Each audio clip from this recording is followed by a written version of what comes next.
Greetings from Snake Mountain Boatworks on Thursday, February 14, 2019. Several of you have asked for a video focused on how we strip varnish off surfaces, how we bleed the stain out of those surfaces. And so we're putting this together for you. RJ will be our demonstrator in a minute. But before he actually starts, I thought I would lay out the tools and materials we need. If we are engaged in chemical stripping,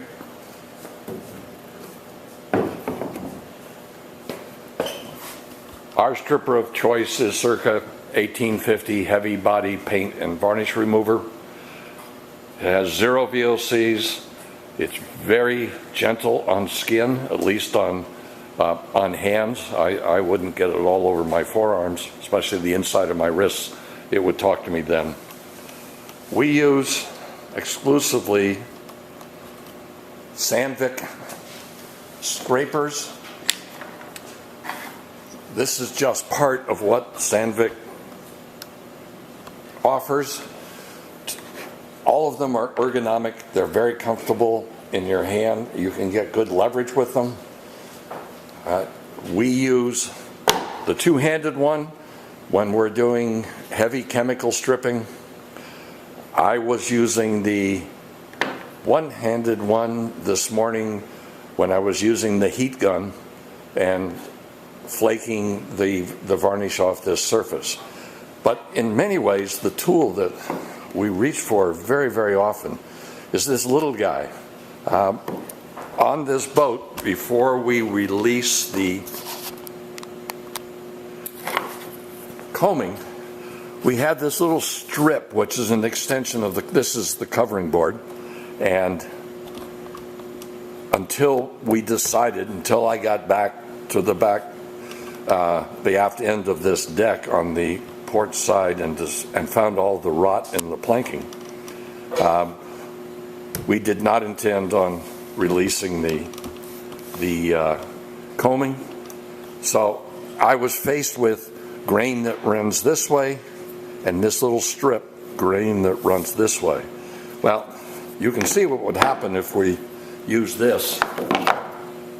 It's much too wide, and if I was to scrape the varnish from this surface, what I would be doing at the same time is introducing a whole host of cross-grain scratching into these planks where the grain runs this way. But if I get out my little guy and use him at a slight angle, he just fits in there, she just fits in there, I guess it just fits in there, and really did a very nice job. If we are stripping using heat, we tried several heat guns and finally settled on this DeWalt, which has an LCD screen, so it tells you exactly what temperature you are working with. It starts out at 150 degrees Fahrenheit, and the max is 1100. Lead-based paint vaporizes at 1100, above 1100 degrees. So if we're stripping paint using heat, we don't set this much above 900 degrees just to be safe. We don't need lead vaporizing in the shop. Even respirators aren't going to help us there. Our last tool, as I briefly showed you in our previous video, is a simple stainless steel pot scrubber that you can buy from Amazon. They start out looking like this, and they're kind of gentle, but they do their abrading job. After we've used them for several months, they look like this. And what we've learned is, particularly in a situation where we're we're bleeding the stain out of the varnish. We have to be careful with these because this is really rugged, and it will dig furrows in the mahogany. So I have taken a section here and applied a little bit of chemical stripper, and it has changed color. You can see that it has started to liquefy and release the varnish, but there are whole areas which are still dry, and we'll have to apply a second and possibly a third coat. And what I'm going to ask RJ to do is to walk you through stripping this section, bleeding the varnish out of it with using a chemical stripper, and then we'll come to this section here and do a little work with the heat gun, and in both cases use the pot scrubber to clean off and clean the stain out of the varnish.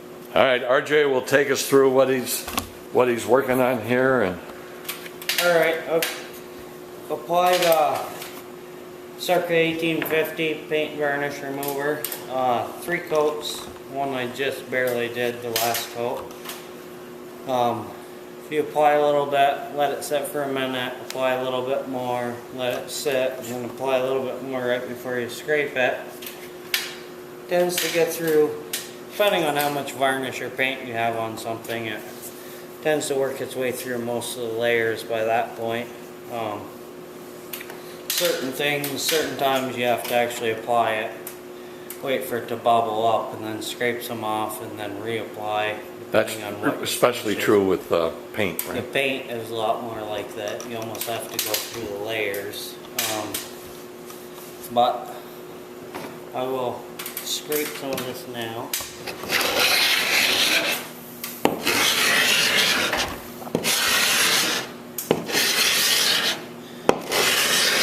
So you're pretty much right through to the wood, aren't you?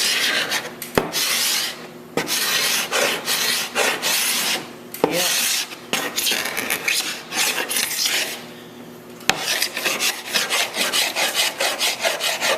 Now this is where it's been applied once.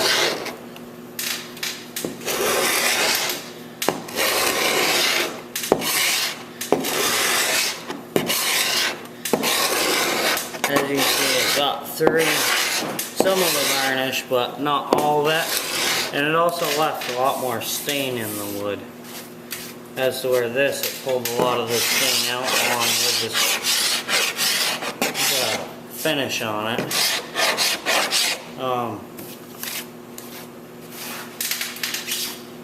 Now, here's a good instance. Here's where it had the 3 coats of stripper. Here's the 1 coat. And then after you do that, usually I add more stripper. Scrape that off. And then I take this pot scrubber at the very end, coat everything, and then scrub it with this. And that'll take any of the residual stain out of the wood for the most part.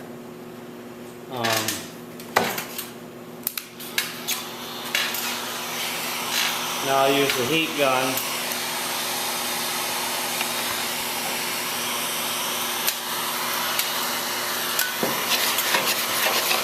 It's up to about 550, 600 right now.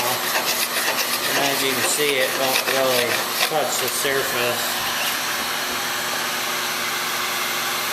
I think I've got that set so it won't go above 800. Well, here's 900.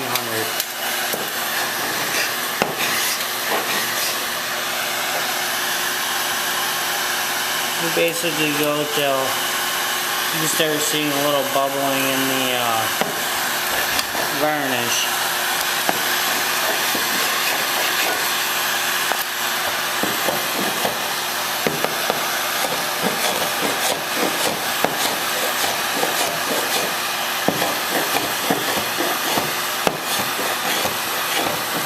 Now for me, if I'm trying to get close to something that I can't have nothing happen to, like if I'm trying to scrape a piece of wood next to a finished piece of wood and I don't want to touch the finished piece of wood, I'll a lot of times use this with this little tip, and I can almost direct where the heat is focused on. And if I tape off that line with the heat gun, I can usually just run my scraper right at the top or where the heat is going. Kind of draw a line with the scraper.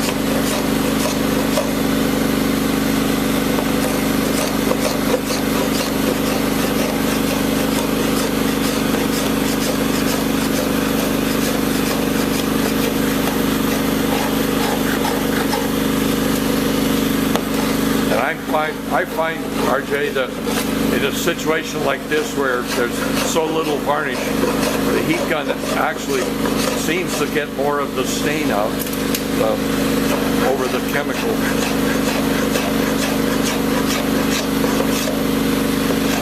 But still not all of it. Right. Sorry about the big compressor. It has a mind of its own.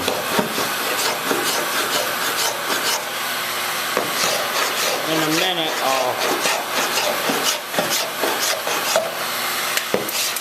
like right here where when you take the heat gun and you can heat this right up and it does pull the stain out.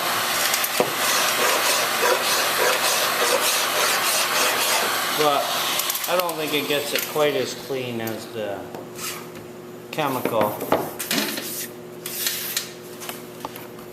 But I'll just take this and put it over all this right here.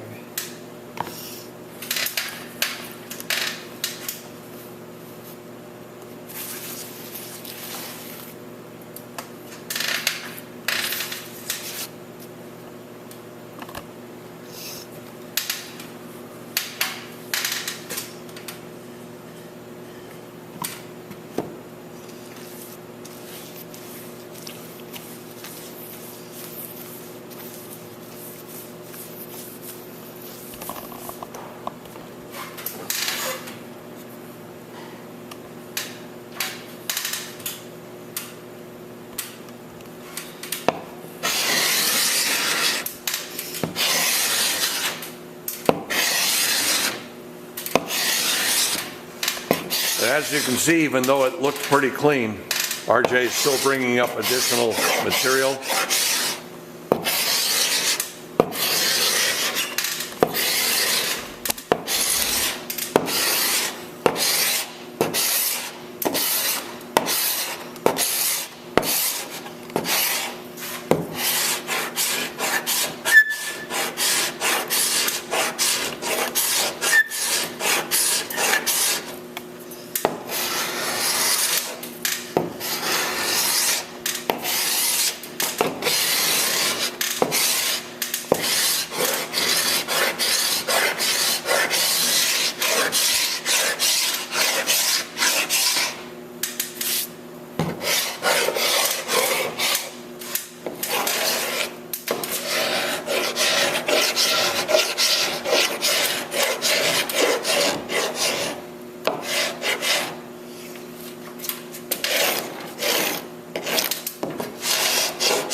And as you see, RJ is working right up to the covering board, which is running at a different angle. The grain is running at a different angle. We don't want to produce a whole series of cross-grain scratches.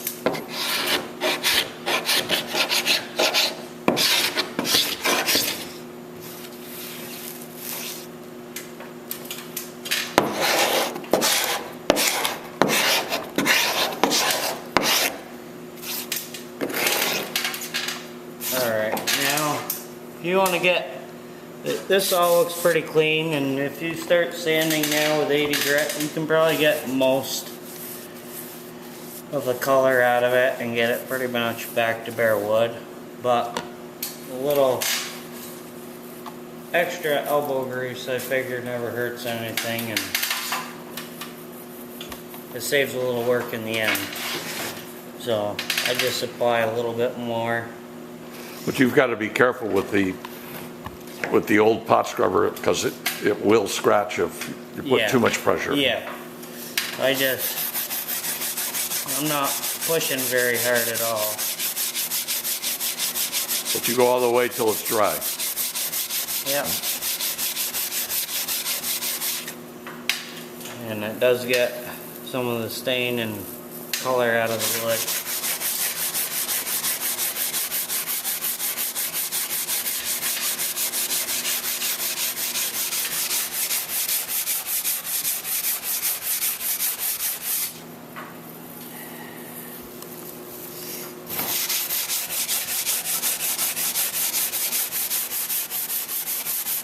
And when RJ's finished, or I finally get finished with this foredeck, these pot scrubbers will tend to be really loaded up with material.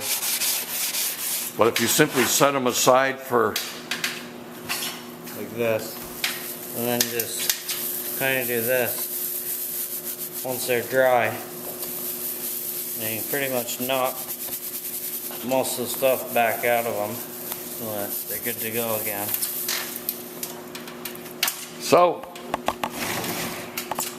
this is how we would strip varnish off of a deck or anywhere else, hull sides. In this case, we won't strip the coaming and the toe rail until we've got it off, and that will also allow us to strip this entire covering board completely, and we don't have to fight little inside edges like this. One thing people have a problem with, or they don't mean to, but like say you take this and you're trying to get inside this inside corner here. A lot of people are just pushing and trying to scrape that clean. What they don't realize is this corner right here is actually grooving a big groove into this board down here. So when you go to varnish that or stain it and seal it, you'll see a big deep line there where you tried to scrape down to the bottom here to get it clean, but this is sharp enough that it'll actually peel a 1/4 inch groove into another piece of wood. So that's how Snake Mountain Boatworks crew strips material off of hull, sides, decks, etc. We do the same with paint. One caution: if you are, let's say, stripping the hull sides on a lapstrake boat, sea-skiff, a Lyman, those strakes tend to be plywood, and you really want to be careful with that heat gun in that application. We learned the hard way on one very early boat. It actually liquefied the glue that was holding the layers of plywood together. And fortunately, we were working in an area where that strake had to be replaced. And so if we're working on, as I say, a lapstrake boat, we stick with the chemicals. Some of them actually, some lapstrakes, if you get into a newer lapstrake like 60s, they were making them out of, I believe, MDL, which is almost like a particle board, cardboard type material, a real hard compressed cardboard basically. And we found that when we first started working on it, we went at it not really realizing that it wasn't a wood boat, and as soon as we started stripping it, we put heat to it, and all of a sudden heard this pop noise, and we're like, what was that noise? And didn't really know, and we heard it again, so then we investigated, and it actually popped the hard compressed cardboard in a couple spots. It actually like blew it out because it got so hot, but you just got to be careful with that and pay attention to what you're working with. Well, the bottom line is stripping's no fun no matter how you do it. We have tested a whole bunch of approaches, and settled on the circa 1850, the Sandvik ergonomic scrapers and the Baco blades. Neither the blades nor the scrapers are particularly inexpensive. Actually, they're fairly expensive. But when it comes to using them, they are so effective that for the owner, they produce a much less expensive result. So, this is our how-to strip varnish off of mahogany or any other wood on an antique or classic wood boat. Thank you so much. Bye-bye for now from Snake Mountain Boatworks.